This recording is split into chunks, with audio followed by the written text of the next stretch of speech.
Okay, once again, Song of Solomon, in chapter 3, and again in chapter 7.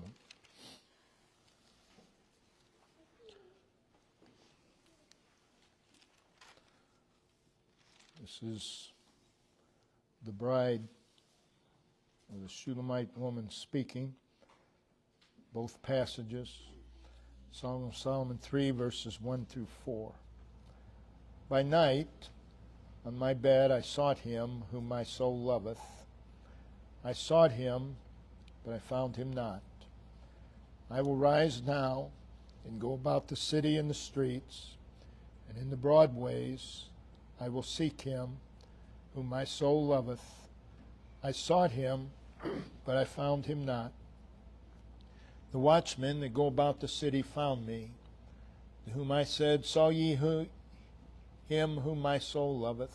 It was but a little while that I passed from them, but I found him whom my soul loveth.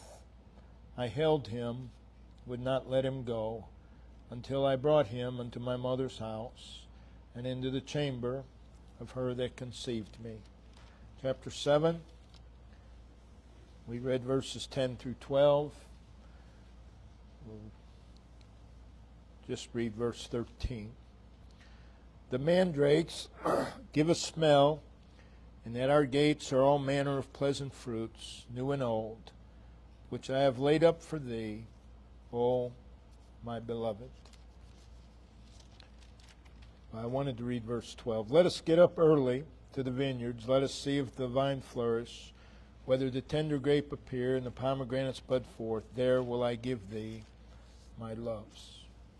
Again, Song of Solomon is a song. It is a story of love told in song. There are two main characters, that being a man and a woman. They take the position of a bridegroom and a bride, and through the many scenes, there are many scenes throughout the book, throughout the song, we see these two individuals are in love. Again, they're communing with one another. They speak of one another, and throughout the book we see and hear these two expressing their love for one another. So in Song of Solomon, set forth and illustrated is the love between this man and this woman. The critics of Song of Solomon, and there are many, probably more than any other book, see nothing more than a love between a man and a woman. But we have to look beyond that. This man and woman, again, portray the special love relationship between Christ and His bride. But that being said, there are also personal applications to the individual child of God. So in approaching Song of Solomon, we need to lift our eyes higher than a story of a man and woman in love. And we need to see ourselves in Christ. So in our text verses, we hear the woman in the song. She's declaring her love for this man. And we see that her love has an effect upon her, has an effect upon her day, has an effect upon her life. He was the love of her life. He is what she delights in. He is where she finds satisfaction. He is what shaped her thoughts and her actions. And He is what refreshed her spirit. Again, it's a song. It's a story told in song. And our text verses are the woman's part in the song, which is our part. And the lyrics convey an emotional depth. And there's a theme and there's a message in her words. There's nothing shallow about what she is expressing. It speaks of great depth. So we want to speak this afternoon on our life, a love song. Our life, a love song. First of all, we want to notice her love for Him. In the text in chapter 3, she says 4 times, Him whom my soul loveth. 4 times. In the text in chapter 7, she refers to Him 3 times as her beloved. And the last time, with great emotion, she says, "Oh, my beloved." Now, the word beloved conveys the idea of being loved. The one that I love is what she is saying. It is present tense and it is ongoing. So, the love of her life was a person. It was this man portraying Christ. We need to, again, examine our lives. We need to ask ourselves, what is the love of my life? What is the love of my life? That it's going to be that thing, that person that our life centers around. What is the love of my life? Each time she spoke those words, Him whom my soul loveth, my beloved, she was stating that He was the love of her life. When she speaks of the object of her love, she does not speak in mystery. She does not just present an idea or a theory or a doctrine, but a real person. In the text in chapter 3, there are 11 pronouns relating to the one whom she loves. And in the text in chapter 7, she speaks of the object of her love as a real person, one of whom she had a personal knowledge, a personal experience of, a personal connection to. He was a reality in her life. 19 times the word Him occurs in Song of Solomon. And 34 times the word His. He is her object in life. She views life through that lens. And again, we all view life through a particular lens. She is viewing life through the lens of Him. And we need to be careful through which lens we view life, because life, our view can become quite skewed. This is a very safe lens to view life, the Lord. View life in the lens of the Lord. Now notice her love to Him was very certain. She speaks not only with a realization of His person, but also with firm assurance. She speaks of her love to Him. So this is more than just a matter of conjecture. She says with great certainty, whom my soul loveth, my beloved, my love. Her love was personal. Her love was certain. Him whom my soul loveth, my beloved, my love. There's not a hint of doubt in any of those phrases. She could speak those words with a tone of surety. She could speak those words with a tone of confidence. She could speak those words with a very clear conscience. Him whom my soul loveth, my beloved, my love. These are not just words to her. Many, many times, people speak of loving someone. That's all it is words. These are not just words, but they were reality. They were reality.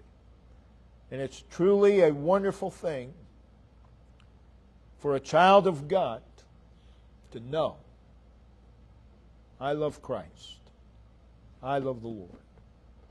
To know that without any doubt. Hopefully we can say that without any doubt, I love the Lord. We also say without any doubt, but not like I should. That's also true of all of us. I love the Lord, but not like I should. Again, to be able to say with Peter, Lord, thou knowest that I love thee. Again, personal examination is needed. Can I honestly say to him, you are the love of my life? Or is he just one of many loves? A lot of people we love. But Christ should never just be one of many loves. He needs to be the love of our life. Her love to him was, as we've already mentioned briefly, at present tense. Again in chapter 3, he whom my soul loveth, present, continuous. In chapter 7, my beloved, that is the one being loved by me. He's my beloved. The one being loved by me. A continuous love for the Lord. That is a growing love. That is an ever-increasing love for Him. Our love for Him ought to be growing. Notice also her love for Him was very deep. Him whom my soul loveth. Nothing shallow about her love for Him. It was a love that consumed her.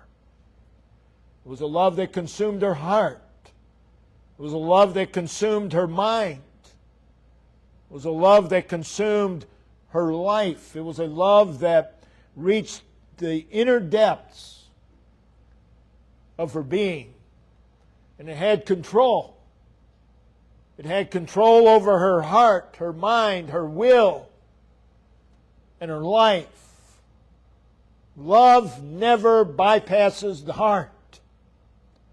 And love to the Lord does not bypass the heart. Love does not bypass the mind. And love to the Lord does not bypass the mind. Love does not bypass the will. Love to the Lord does not bypass the will. Does not bypass the emotions. It does not bypass life. So it is not some flash in the pan experience when she says, Him whom my soul loveth. She's speaking of the fact that she is completely taken away with Him. Her entire being. She's speaking of a love that was fervent, a love that was intense, a love that just boiled over. It could not be contained. This is the love that she's speaking of. Him whom my soul loveth. She's trying to describe a feeling, an emotion that was beyond description. Couldn't really be defined. And that's a characteristic of love. It's a characteristic of love to the Lord. This was an indescribable love without reservation. She does not say, him whom my soul loveth, because he makes me feel this way, he does this for me, that. That's self-love. That's self-love. I love my husband, I love my wife because he provides or she does this and this. That's not love.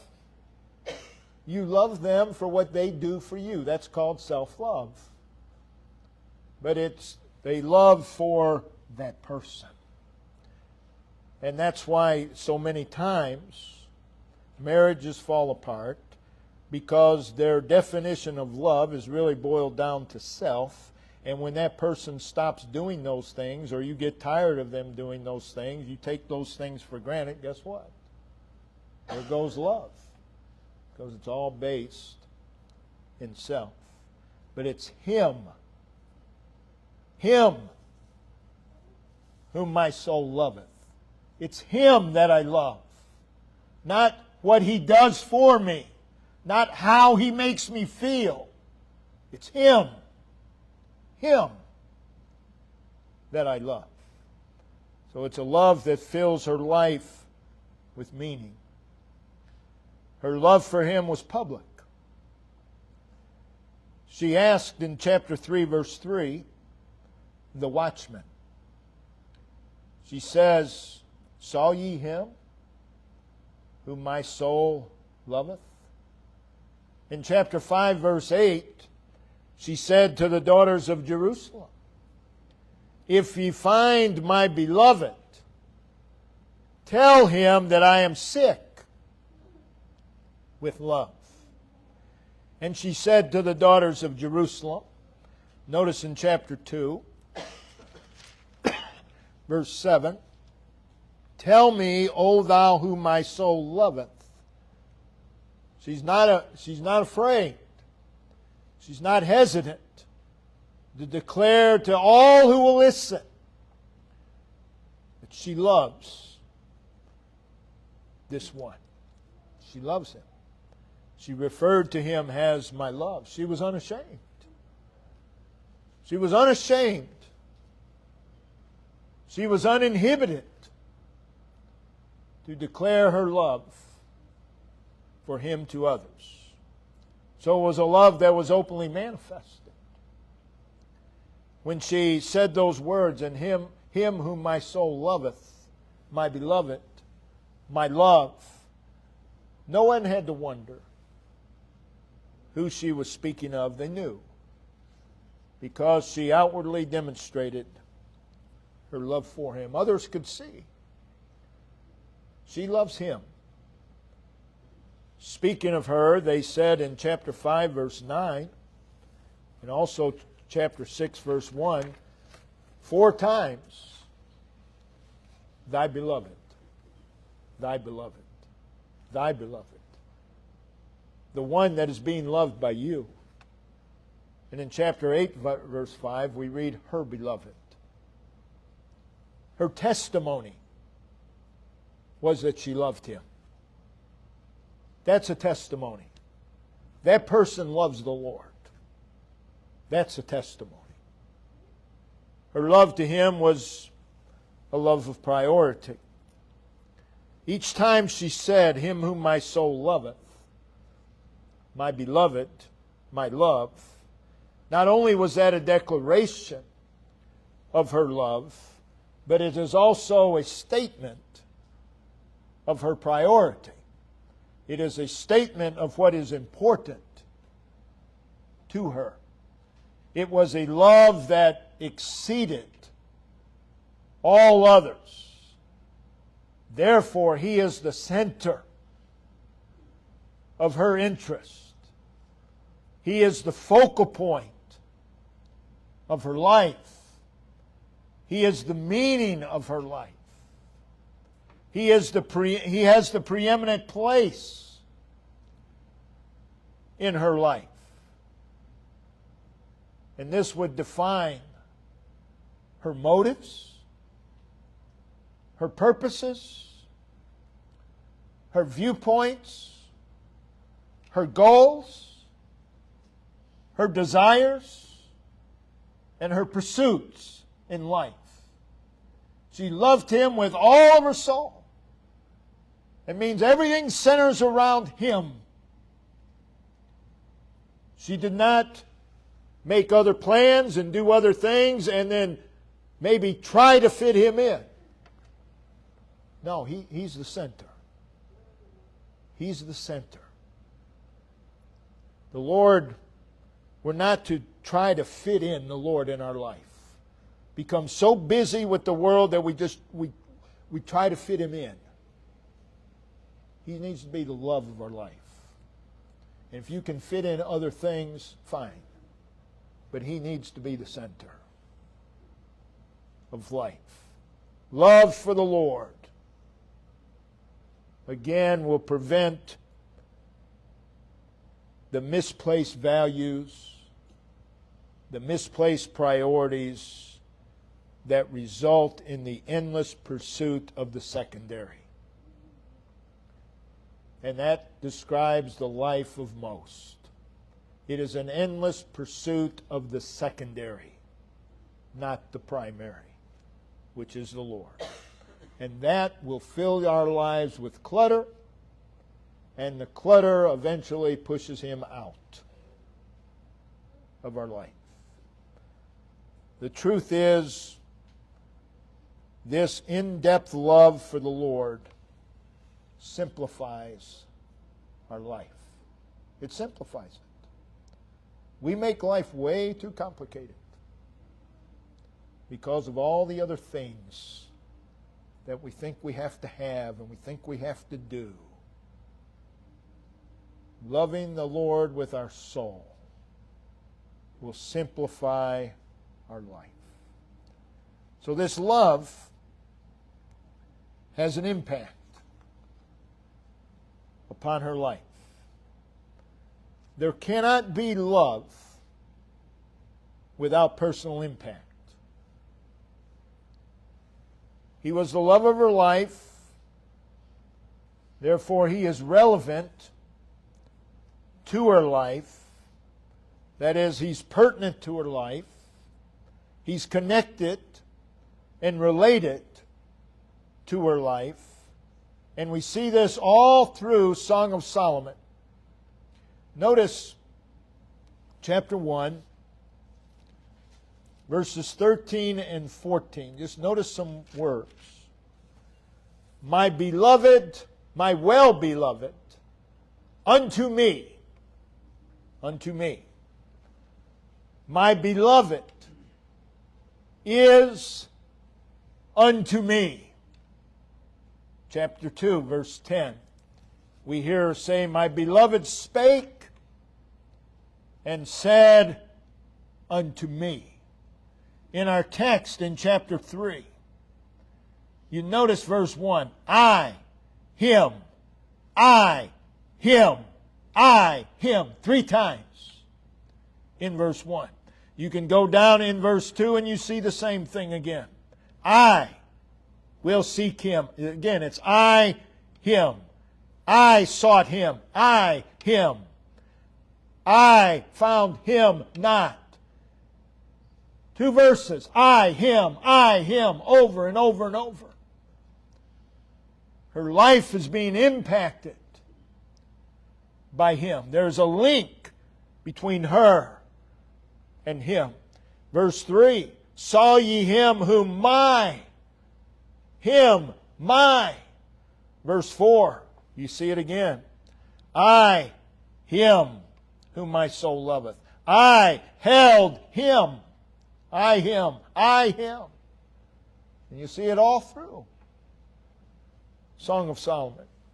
He has an impact upon her life. In chapter 2, verse 16, she says, "My beloved is mine, and I am his." And in chapter 6, verse 3, she reverses the order. And she says, "I am my beloved's, and my beloved is mine." There's a bond, there's an attachment, there's a togetherness, there's common ground. There's agreement between them. And this is more than just a doctrine. This is a real person who has a continuous impact upon her life. Notice that he was the object of her thoughts. In chapter 3, verse 1, it's night. She's in bed. And it's obvious from what she says that he's upon her mind.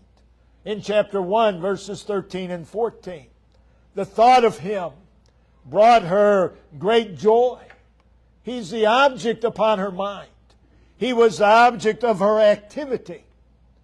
In chapter 3 again, it is, "I sought him," twice. I did something in relation to him. I sought him. I sought him. In verse 2, "I will seek him." What I will do in the future will involve him. It will center upon him. I sought him. Not empty resolve, but there's purpose. And in verse 3 she said, "I saw ye him." In verse 4, "I found him." In verse 4 again, "I held him." The point is, everything involves him, because he is the love of her soul. Everything involves him. He is her life experience. In chapter 5, in response to the question of the daughters of Jerusalem in verse 9, "What is thy beloved more than another beloved?" Their question is him with regard to others. What is thy beloved more than another? So the question is with regard to others. And she says in verse 10, "My beloved is," and she gives a description, but she says, "My beloved is the chiefest among 10,000. You ask me, what is he to another? He's more than them all. He's above them all." She elevates him to a position far above the rank and the file of men. She is saying, you ask me how he compares to others? I'll tell you right now, he's better than all others. He's more superior. He is distinct from all others. He's foremost. He's supreme. He's paramount. He's the most significant. He's greater. He's more eminent. He's more illustrious. He's more powerful. He's more amazing. He's more worthy. He's more capable than all others. There's no comparison. He's the chiefest among 10,000. This is how she felt.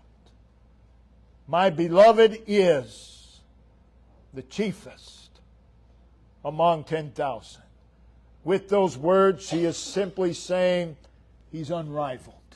To me, that's who they were asking the question to her. To me, he's unrivaled.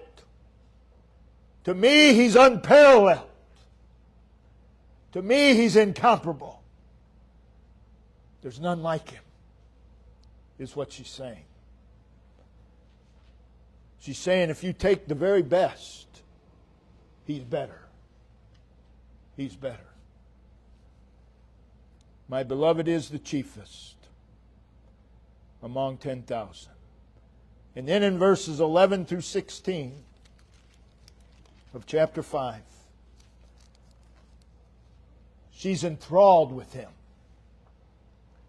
And she gives a description. She gives a description of Him. She is telling how she sees Him. Notice, she says, my beloved is. My beloved is. And then she begins to describe. He's white and ruddy, the chiefest among 10,000.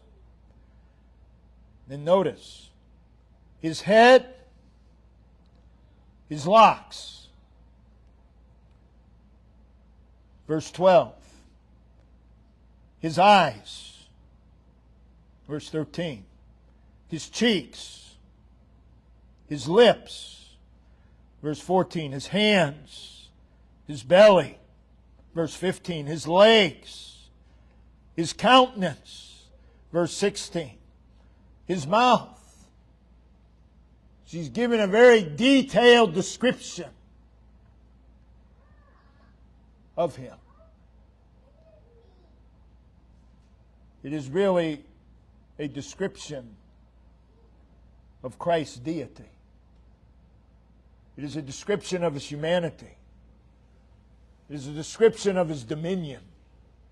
It is a description of His thoughts and His knowledge and His wisdom, His strength, His dignity, His perfection, His fragrance, His sweetness, His tenderness, His peacefulness, His compassion, His grace, His work, His incorruptibility, His faithfulness, and His speech. She's giving a detailed description. And then she describes Him by a comprehensive summary. Verse 16. Yea, He's altogether lovely. She is saying everything about Him is lovely. Everything about Him. There is no flaw in Him. She's saying there, yea, He is altogether lovely. As what more can I say? He's beyond words. He's beyond words. And that would be a good exercise. Describe the Lord. Describe the Lord. Who He is to you. Describe Him. And you would come down to the summary. He's perfect. He's perfect. Then she goes on to say, verse 16, this is my beloved. This is my beloved. And this is my friend. This is the one that I so love and adore. This is the one that is dearest to me. And then He is the object of her desires. He is what she wants. She wants Him. Notice in verse 2 of chapter 1. She says, she's expressing a desire. Let Him kiss me with the kisses of His mouth. Let Him kiss me. An expression of love. She desires for Him to express His love for her. And then she says, for thy love is better than wine. His love is better than all else. And then in verse 4, expressing her desire, she says, draw me. Draw me. She desires to be near Him. She wants to be close to Him. Why? Because she loves Him. He's the center of her life. And I just want to be near Him. Draw me. That is, move me closer to Thee. That should always be our prayer. Lord, move me closer to Thee. cannot depend on myself to move closer. So Lord, you move me closer to Thee. Pull me toward Thee. It is a desire for greater togetherness, a desire for closer identification with Him, a desire for a life moving in His direction. Draw me, a greater nearness to Him. Notice back over in chapter 7, verses 11 and 12. Here's what she says. Come, my beloved, come to me. Let us go forth into the field. Let us lodge in the villages. Let us get up early to the vineyards. Let us see if the vine flourish, whether the tender grape appear, the pomegranates bud forth. There will I give thee my love. So she desires here to experience life with Him. But she also desires something else. There will I give thee my loves. She desires to express her love to Him. Chapter 1, verse 2, she desires for Him to express His love for her. And now she desires to express her love to Him. That should be our life. An expression of love to Him. That should be the desire of every day. That I have opportunity to express my love for Him. There will I give thee my loves. She desires to articulate her love. She desires to demonstrate her love to Him. I believe every day you ought to say, with meaning, several times a day, Lord, I love you. Lord, I love you. You ought to express our love. Our life should be a story of love between us and Christ. Our life should be about Him. Our lives should tell a story of Him shaping our thoughts and our actions. How He renews our faith and refreshes our spirits. Our lives ought to be a celebration of who He is. Our lives ought to be filled with precious memories of Him. Of Him. Who He is. We ought to be able to look back and have wonderful memories of the Lord.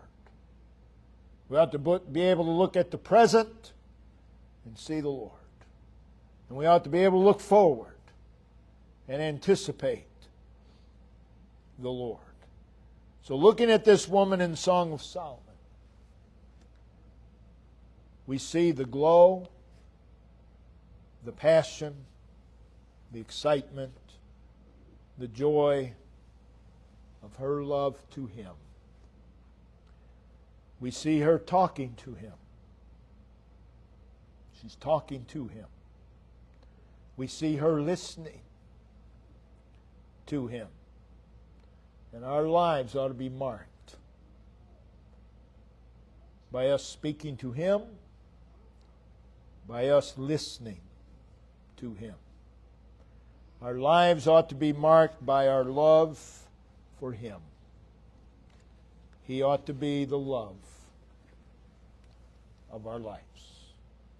And I'm telling you, that will simplify life. That will simplify our lives. Just to love Him wholeheartedly. Him him whom my soul loveth. Brother Dave, if you'd come and lead us